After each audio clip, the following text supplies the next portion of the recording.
So it's not defensive player of the year because we're doing multiple years. We're just gonna go with best defender. And now I've expressed my gripe about this before. It usually just goes to either a wing or a big. Guards never get any love on this award. The first two actually did go to a guard. It went to Sidney Moncrief for the Milwaukee Bucks. And then Gary Payton got one, and then Jordan got one in '88. Gary Payton got one in '96, and then nobody got another one until Marcus Smart in 2022. Rob Dam. Sorry. and it's just, so I don't love that. And I'm not saying the NBA should implement this idea because you probably should just have one guy, but I just think the guard should get more love. So what we're gonna do is we're gonna go best defender of this era. We're gonna do backcourt and we're gonna do front court. And so honestly, I'm just gonna go first this time because it's an obvious pick, I think, in the backcourt. And I have to go with Jrue Holiday. He's just been, you know what? You can't call Jrue Holiday underrated anymore because everybody calls him underrated and that no longer makes him underrated. Mm-hmm. But to be able to guard 1 through 4 as a 6'4" point guard is completely ridiculous. To be able to blow up every action all the time, he's somebody you cannot screen. And that's one of the gripes I have with the Defense Player of the Year award. Usually is screen navigation is such a small thing. It's viewed as such a small thing, but it's such a huge thing. So where if you can't get screened, the offense just simply can't do what they want to do. The whole play is messed up. And so Jrue Holiday is somebody you just can't screen. And so that means something. He has quick hands. He doesn't really foul that often. He's just extremely disciplined. He'll block your shot if he needs to. Whether it's help defense, whether it's on ball, whether it's whatever it is, he has it all covered. You can't overpower him. You can't post him up. It's just, I'm going with Jrue Holiday in my backcourt for best defender in this era. Completely fair. Caitlin Cooper posted a clip of him in the middle of playing the middle of the 2-3 zone. And then once the ball got below the free throw line, they switched it to the man-to-man. There's no other point guard that can do that. Maybe Marcus Smart, but I wouldn't even believe that because Drew's just that good, like a legitimately plus defender guarding any position, except when he's guarding Jimmy Butler. But you can't argue that. But I think that's a great pick. That was going to be my number one pick. Lou, who's your best defender? I'll let you go because you're not taking my guy. Okay, yeah, I'm definitely not taking your guy. There comes a balance between playing, being a superstar and defending. And, like we talked about Bridges, like you see guys can't keep that up when they have more responsibility. So I'm always going to give those star players credit, a little bit more credit when they have more offensive responsibility. You can honorable mention guys. We'll talk about those guys after Luke makes his pick, but I'm going to go Jimmy Butler. Just the versatility.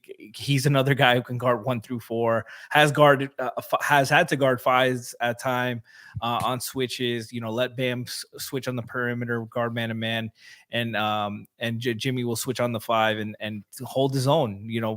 I talked about the steals, more steals and fouls. So the stocks are there. The help is there. He blows up so many actions that won't show up on the stat sheet. And he's just an incredible defender. Has been since he came in as a rookie in Chicago. He's just a big positive for his team, and he's never going to get the award love that he deserves. But I think he's easily a better defender than some other guys that have gotten more accolades. And I think I would rather have him as a defender than most of those guys. Mm-hmm. No argument for me. So my backcourt defender. Again, all I'm focusing on is defense. Mm-hmm. I don't give a shit about anything else at this moment in time. I'm between two people, but I'm gonna give it to Alex Caruso.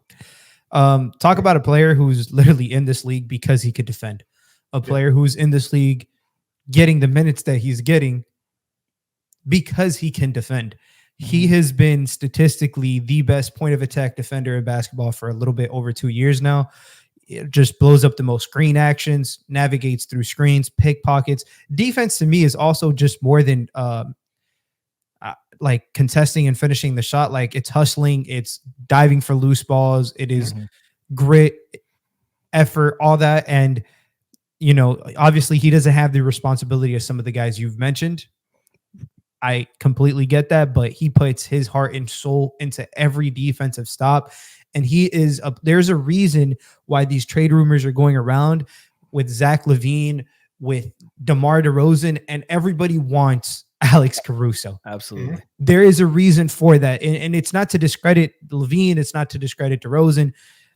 No, and nothing of that sort. It's just to give credit to a basketball player who can fit into any scheme just because of how fucking willing he is to put his life on the line on that end of the court.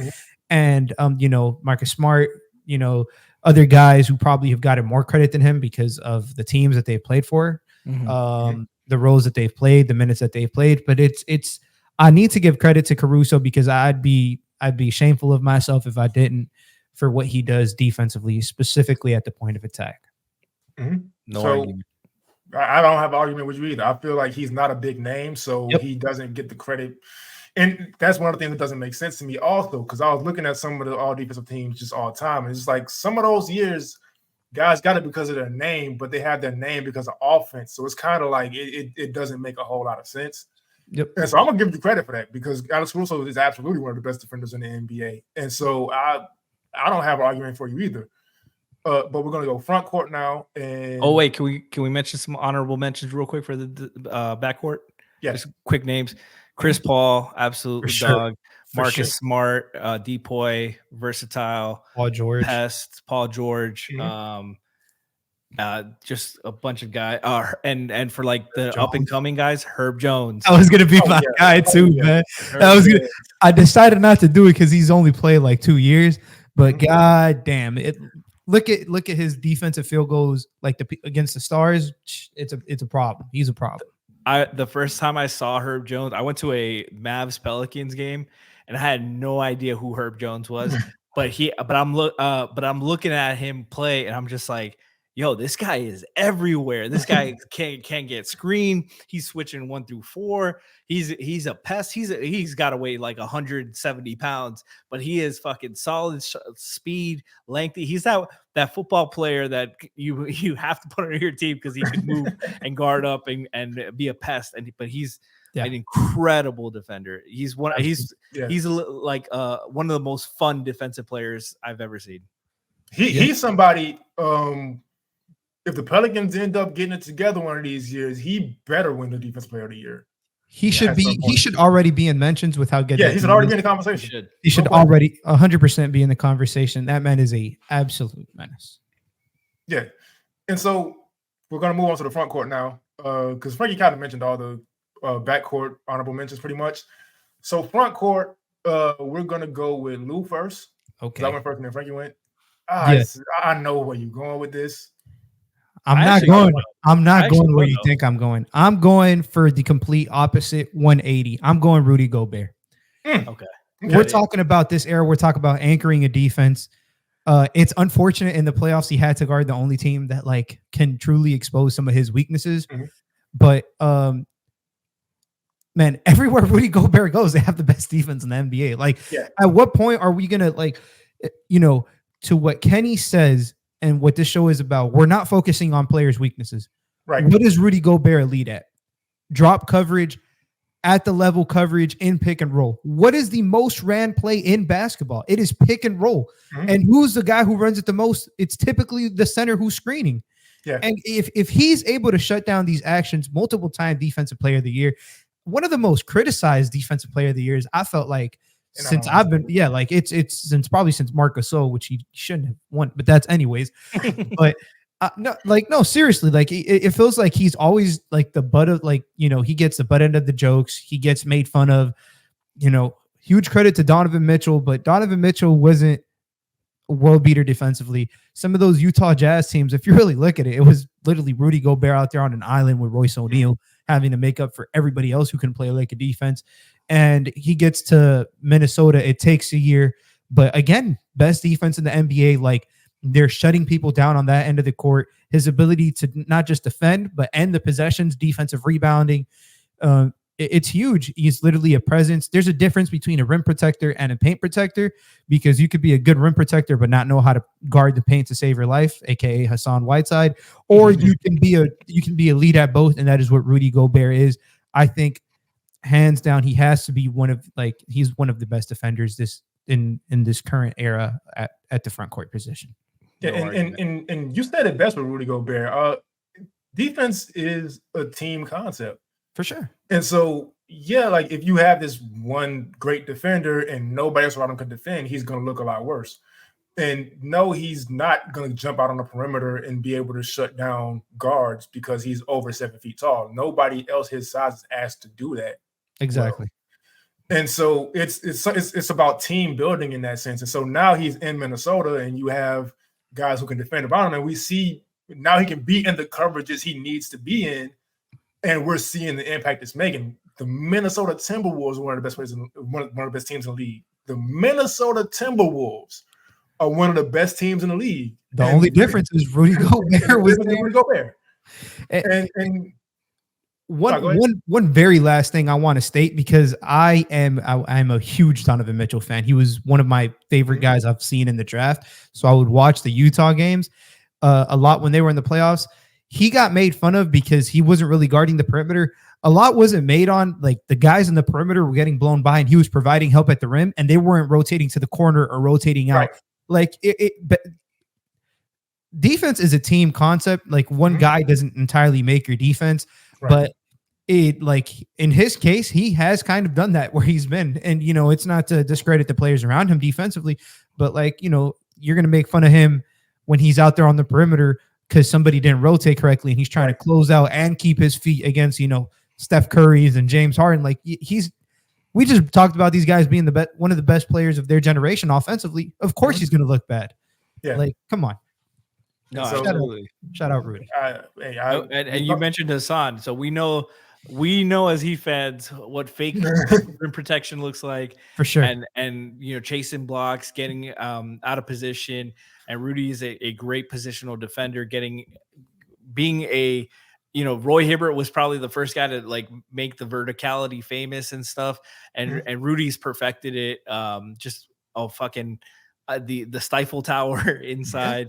He doesn't need to get blocks either. Just alter shots. He's such a one of the craziest wingspans and standing reaches. And he's just a menace defensively. Yeah, and so we talked about, being able to take guys for what they are and what coverages they can be in, right? And Frankie, I'm sorry, I got to do it. I got to go home. I got to go with Bam Adebayo. Just not going to argue. Go ahead. Look, man. So there's a story of Bam's pre-draft workout, and for people who don't remember, Bam Adebayo was not supposed to get drafted as high as he did, but he worked out for the Heat. And the story he tells, and the story that I've also heard before he told it, is they tested him out and they had him guarding bigs, they had him guarding wings. It was like, okay, cool, you can do that. And they tested him out and they had him go out there and defend a guard. And his verbal response to Pat Riley's face was, "You got me fucked up." And needless to say, the Miami Heat drafted him a lot earlier than they were supposed to, quote unquote.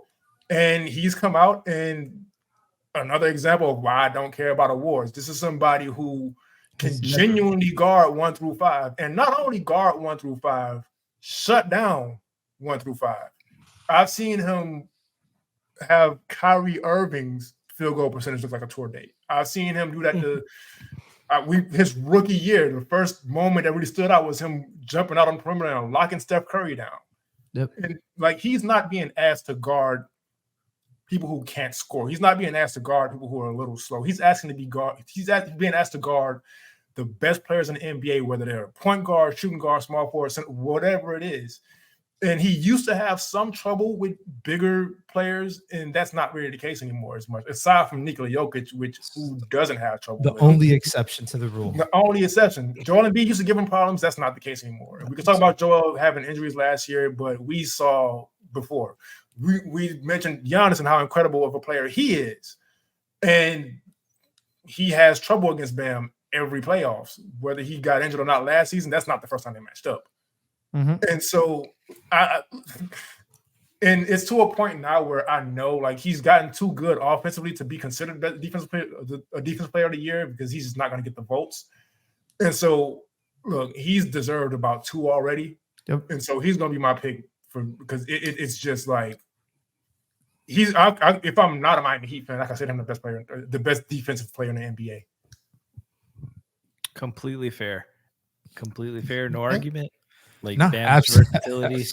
He's showing he could do it in a drop and not just a switch guy. You talked about that Embiid series when Embiid came back injured, and Embiid was doing work because they were switching him on, and they were like, and Bam was like, "No, I'm gonna stay home. And Embiid didn't do much else that rest of that series.